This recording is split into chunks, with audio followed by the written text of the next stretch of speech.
हमारे इस YouTube channel के सेगमेंट फास्ट न्यूज में आप तमाम का इस्तकबाल है। इस वीडियो में आप देख सकते हैं कम मिनटों में बहुत ज्यादा खबरें।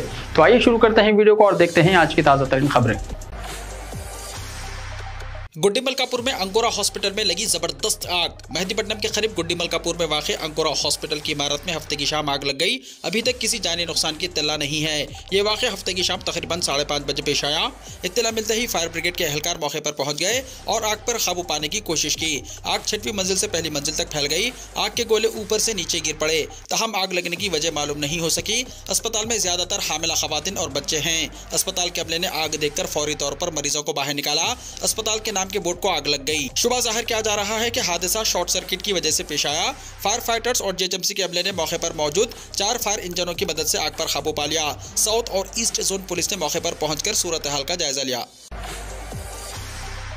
सीवी आनंद ने डायरेक्टर जनरल एसीबी का जायजा हासिल कर लिया। सीनियर आईपीएस ऑफिसर सीवी आनंद ने तेलंगाना एसीबी के डायरेक्टर जनरल के ओहदे का जायजा हासिल कर लिया। इस मौके पर एसीबी ऑफिस में बरसर खिदमत ओहदेदारों ने सीवी आनंद का खैर मकदम किया और नेक तमन्नाओं का इजहार किया। इलेक्शन से पहले तक हैदराबाद के पुलिस कमिश्नर के तौर पर फराइज अंजाम दे रहे सीवी आनंद का कांग्रेस के बरसर इख्तियार आने के बाद डीजी एसीबी के तौर पर तकर्रुर किया गया है। सीवी आनंद ने कहा कि वो 2 साल तक हैदराबाद कमिश्नर पुलिस के तौर पर काम करते रहे। उन्होंने कहा कि हमने अमन और सलामती को मजबूत रखा है और इससे हमें पेशावराना तौर पर काफी इत्मीनान मिला है। उन्होंने कहा कि अगरचे तमाम किस्म के त्यौहार एक ही वक्त में आ चुके हैं, लेकिन ये त्यौहार कहीं भी मजहबी हम आहंगी को ठेस पहुंचाए बगैर पुरअमन तरीके से मनाए गए। 2 लाख नौकरियों पर तकर्रुरात हुकूमत की जिम्मेदारी, चीफ मिनिस्टर ने कहा। चीफ मिनिस्टर रेवंत रेड्डी ने कहा कि रियासत में 2 लाख नौकरियों पर तकर्रुरात करने की जिम्मेदारी उनकी हुकूमत पर आयद है। इसलिए वो तलबा और नौजवानों को मशवरा देते हैं कि वो अच्छी तालीम और तैयारी करते हुए सरकारी मुलाजिमतों को हासिल करें। चीफ मिनिस्टर ने शहर के बागलिंगमपल्ली में वाक़ BR अम्बेडकर लॉ कॉलेज के ग्रेजुएशन डे से खिताब करते हुए ये बात कही। उन्होंने अपने खिताब को जारी रखते हुए कहा कि रियासत में तालीम के शोबे की तरक्की के लिए वो हर मुमकिन इक़दाम करेंगे। उन्होंने तलबा को मशवरा दिया कि वो कॉलेज के औकात में अच्छी तालीम हासिल करते हुए अपने सुनहरे मुस्तकबिल को ताबनाक बनाएं और मुस्तकबिल पर भी तवज्जो दें। खासतौर पर ड्रग्स और शराब की लानत से दूर रहें और इसके आदी ना बने। रेवंत रेड्डी ने कहा कि नौजवानों को भी सियासत में दाखिल होने की जरूरत है। अवाम की अक्सरियत का ये मानना है कि दौलतमंद अफराद ही सियासत में हिस्सा ले सकते हैं, लेकिन वो इस बात को नहीं मानते। इसलिए नौजवानों को चाहिए कि वो इस तरह की सोच ना रखें। उन्होंने कहा कि इस मरतबा के असेंबली इंतखाबात में कांग्रेस के कायद ने इंदिरम्मा मकान में रहते हुए कामयाबी हासिल की। उनका ताल्लुक इंतहाई गरीब घराने से है। इस तरह के मौके कांग्रेस की जानिब से फराहम किए जाते हैं। कांग्रेस समाज के तमाम तबकात बशमूल गरीब और अमीर सबको साथ लेकर चलती है। खातून ने मुंह धोने के लिए बस में किया 50 किलोमीटर का सफर। तेलंगाना के महबूब नगर में अजीबोगरीब वाक़या। कांग्रेस पार्टी के इख्तियार में आने के बाद तेलंगाना में खवातीन के लिए आरटीसी बसों में मुफ्त सफर की सहूलत फराहम की गई है। इस दौरान बास खवातीन की जानिब से गैर जरूरी बसों में सफर की इत्तलात मिली है। मालूम हुआ है कि एक खातून ने मुंह धोने के लिए 50 किलोमीटर तक का सफर किया। बस कंडक्टर ने बताया कि महबूब नगर से एक खातून शादनगर के लिए बस में सवार हुई। यह फासला 50 किलोमीटर का है। शादनगर पहुंचने के बाद खातून ने फेस वॉश से चेहरा धोया और फिर वही बस में सवार होकर महबूब नगर वापस पहुंची। बस कंडक्टर ने बताया कि हुकूमत की जानिब से मुफ्त सफर की सहूलत फराहम की गई है, लेकिन इस तरह गैर जरूरी सफर करना दुरुस्त नहीं है। मुख्तसर सफर करने वाली खवातीन को टीएसआरटीसी की खुसूसी दरख्वास्त। Telangana state road transport corporation ने खवातीन से खुसूसी दरख्वास्त की है कि वो मुख्तसर फासले का सफर करने वाली खवातीन से तवील फासले का सफर करने वाले मुसाफिरों के वक्त की बचत के लिए एक्सप्रेस बसों के बजाय पहले वेलुगु बसों का इस्तेमाल करें। इंतजामिया की नोटिस में आया है कि खवातीन एक्सप्रेस बसों में ज्यादा सफर करती हैं जो कम फासला तय करती हैं, जिससे दूर दराज इलाकों के मुसाफिरों को शदीद परेशानी का सामना है। कम फासले का सफर करने वालों से दरख्वास्त है कि वो पहले वेलुगु बसों में सवार हों और अमले के साथ ताउन करें। इसके अलावा कुछ खवातीन अमले पर दबाव डाल रही हैं कि वो बसों को इजाजत शुदा मराहिल के बजाय दरमियान में रोक दें। इससे सफर का वक्त बढ़ जाता है। एक्सप्रेस बसों को सिर्फ इजाजत शुदा मराहिल पर रोका जाएगा।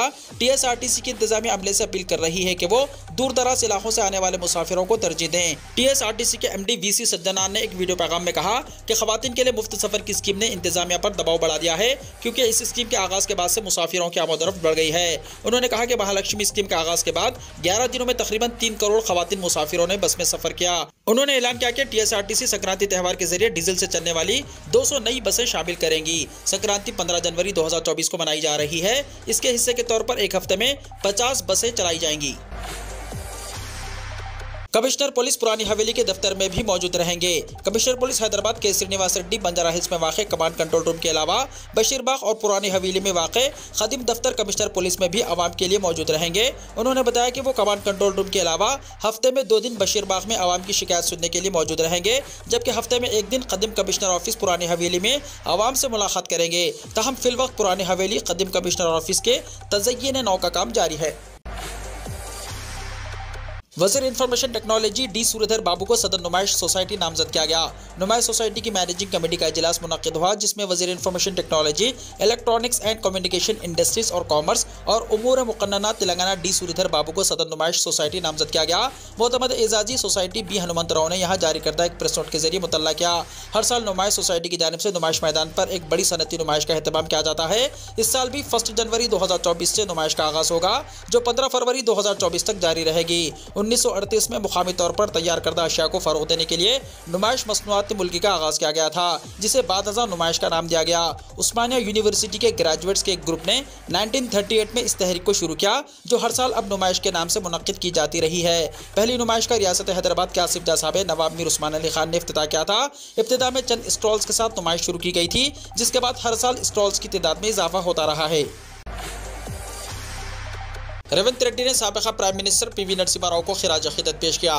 तेलंगाना के चीफ मिनिस्टर रेवंत रेड्डी ने कहा कि साबिक़ वज़ीर आज़म पीवी नरसिम्हा राव के जरिए मुतारिफ़ कराई गई इंतज़ामी और इक़्तिसादी इस्लाहात मौजूदा दौर में भी मुतल्लिक़ा और काबिल अमल हैं। वज़ीर आला ने हफ्ते को यहाँ पीवी गंगा भूमि में साबिक़ वज़ीर आज़म को उनकी 19वीं बरसी पर खिराज अक़ीदत पेश किया। इस मौके पर खिताब करते हुए उन्होंने कहा कि नरसिम्हा राव ने मुख्तलिफ़ शोबों बिलखुसूस इंतज़ामी शोबे में इस्लाहात मुतारिफ़ कराते हुए एक रोल मॉडल के तौर पर उभरा है।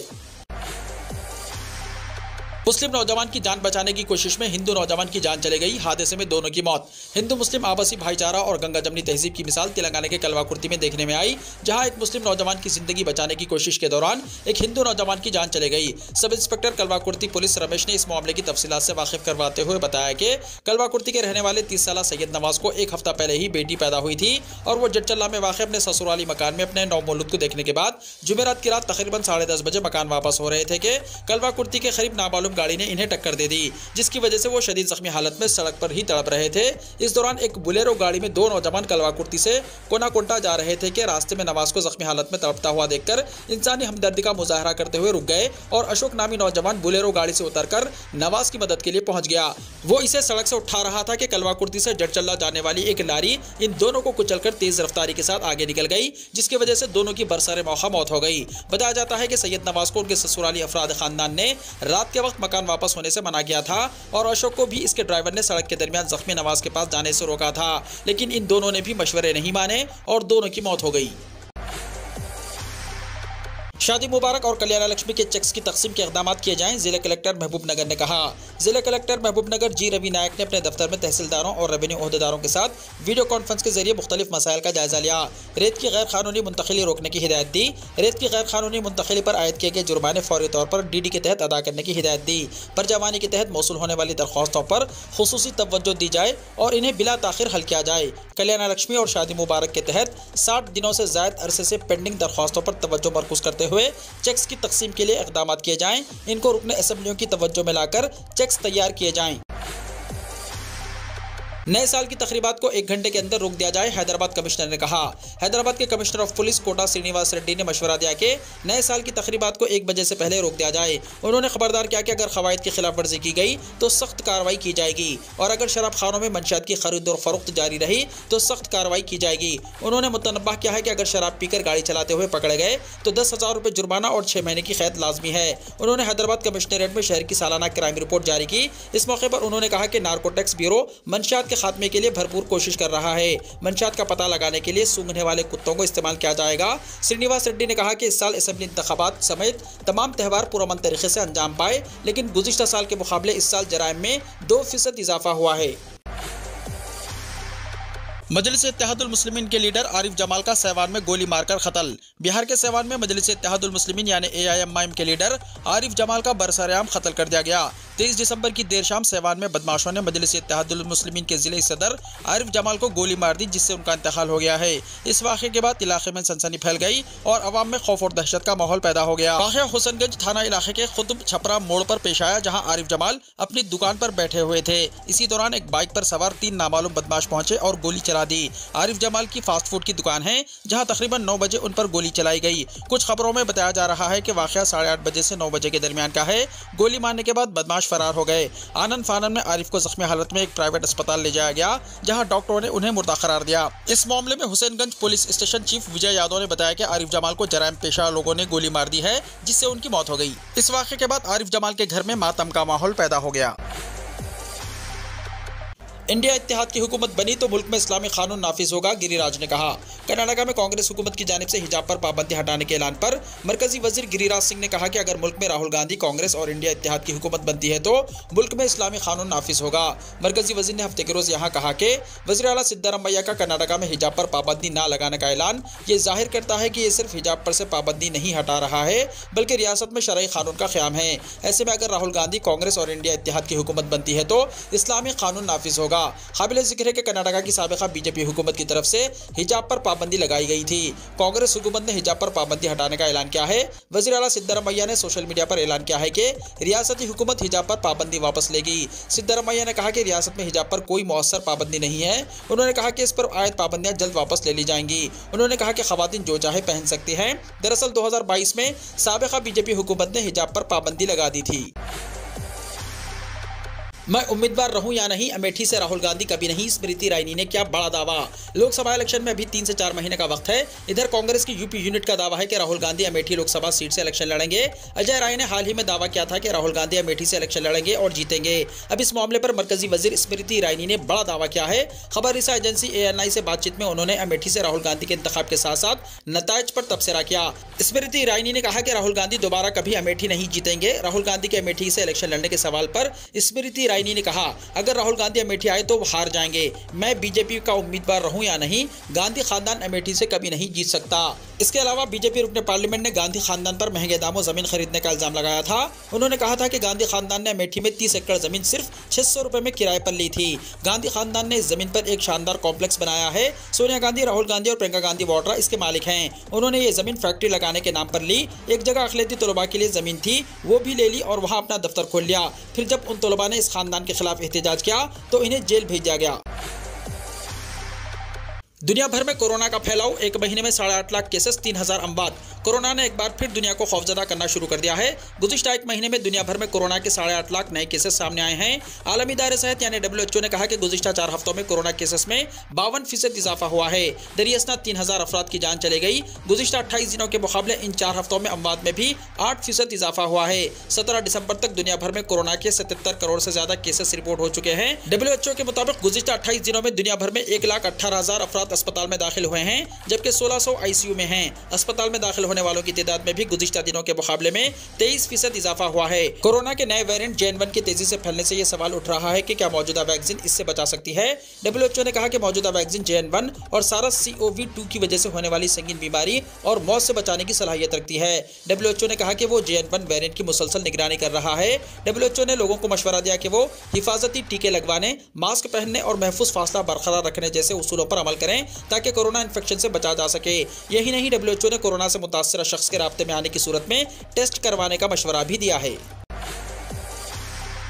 पहली मरतबा सऊदी अरब आने वाले गैर मुल्कियों के जाती सामान पर कस्टम ड्यूटी में छूट। सऊदी महकमा कस्टम ने जाती इस्तेमाल का घरेलू सामान लाने की सूरत में कस्टम कवानीन में तब्दीली की मंजूरी दी है। पहली मरतबा सऊदी अरब आने वाले गैर मुल्कियों से जाती इस्तेमाल के सामान पर कस्टम ड्यूटी वसूल नहीं की जाएगी। अरबी रोजनामा अक्कास के मुताबिक महकमा कस्टम के एलामिया में कहा गया कि सऊदी शहरी या पहली मरतबा रिहायशी वीजे पर मुमलिकत आने वाले गैर मुल्कियों को जाती इस्तेमाल के लिए सामान लाने की इजाजत होगी। इन पर कस्टम ड्यूटी आयद नहीं की जाएगी। सऊदी शहरी अगर बैरूनी मुल्क से कम 6 महीने बाद मुमलिकत आते हैं तो वो अपने हमरा कार्गो के जरिए लाने वाले जाती सामान एक शर्त पर बगैर कस्टम ड्यूटी के ला सकते हैं कि इन्हें इस बात का सबूत फराहम करना होगा कि वो ये जाती सामान बैरूनी मुमलिकत रहते हुए इस्तेमाल में लाते थे।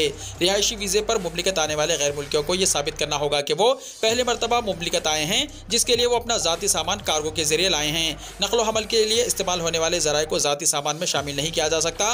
कानून की शक नंबर 32 के मुताबिक तिजारती नमूने इसी सूरत में बगैर ड्यूटी के लाए जा सकते हैं कि इनकी मजमूई मालियत 5000 रियाल से ज़ायद ना हो। अब तक अक़वाम मुत्तहिदा के 136 अरकान मारे जा चुके इसराइली फौजियों की हलाकत में भी इजाफा।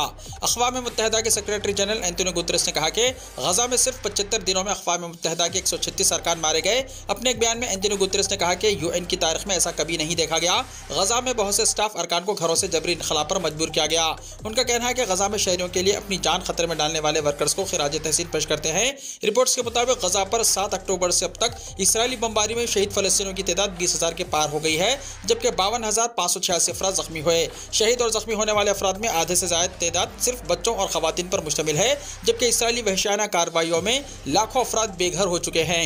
दरियास्तान मीडिया रिपोर्ट्स के मुताबिक हमास के साथ ज़मीनी कार्रवाई में इसराइल के हलाक होने वाले फौजियों की तादाद 139 हो गई है। इसराइली मीडिया के मुताबिक 7 अक्टूबर से अब तक जंग में 472 इसराइली फौजी हलाक हुए हैं।